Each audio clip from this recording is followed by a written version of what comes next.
Ele sabia que cada ser humano enfrentaria desertos mentais, períodos de secura, de silêncio, de testes.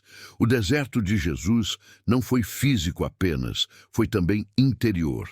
Ali, ele foi tentado a duvidar da própria identidade.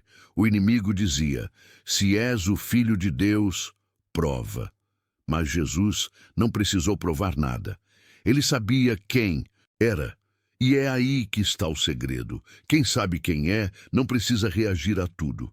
Você já percebeu que quanto mais insegura uma pessoa é, mais ela precisa se justificar? Jesus não se explicava, ele apenas vivia o que pregava. O poder dele vinha da coerência entre mente, fé e ação. E esse poder está disponível para todos que decidem alinhar seus pensamentos com a verdade.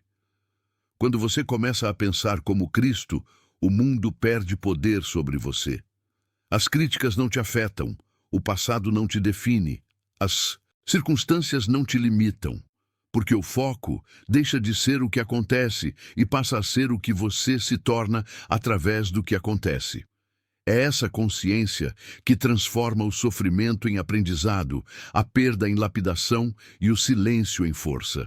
Jesus ensinou que a fé não é passividade, é ação com propósito. Quando ele curava, dizia: levanta-te e anda. Quando libertava, dizia: vai e não peques mais.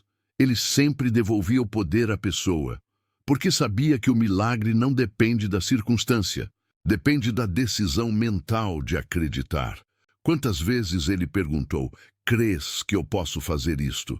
Não porque duvidasse, mas porque sabia que o milagre só floresce onde a mente se abre para recebê-lo. É por isso que tantos viam, mas poucos eram transformados.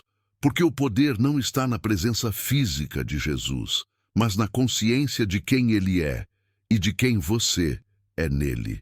Quando a mente se alinha com essa verdade, o impossível começa a parecer natural. E é aí que a vida muda. Não de fora para dentro, mas de dentro para fora, porque a mente governada pelo Espírito não é escrava da emoção. E essa é uma das maiores lições de Jesus. Emoções passam, decisões permanecem. Ele nunca disse sinta, ele sempre disse creia. E crer é um ato de vontade, não de sensação. Mesmo na cruz, quando o corpo sangrava e a mente humana gritava de dor, ele manteve o controle. Disse: Pai, em tuas mãos entrego o meu espírito.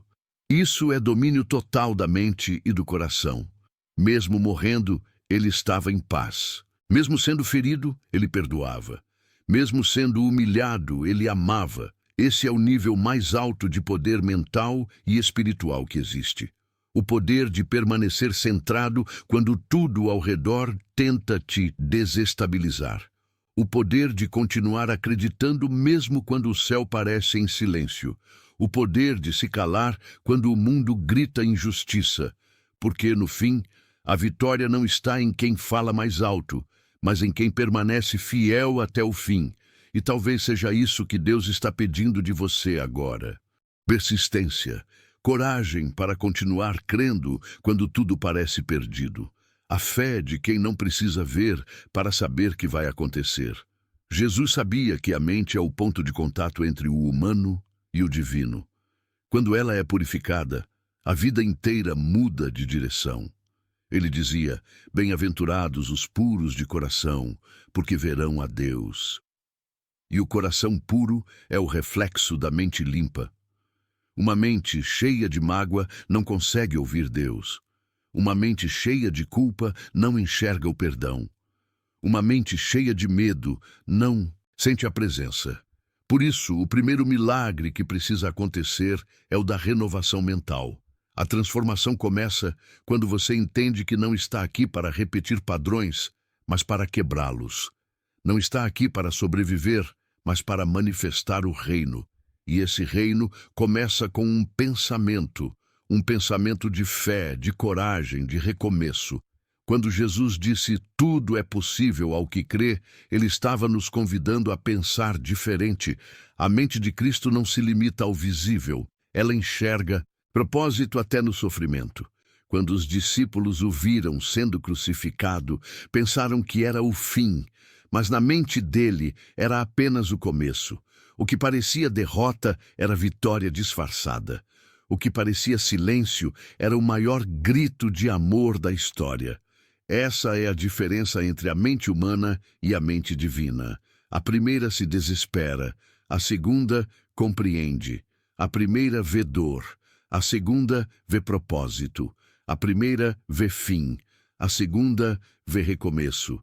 O segredo que Jesus revelou é que o poder da mente não é um poder de controle, mas de entrega.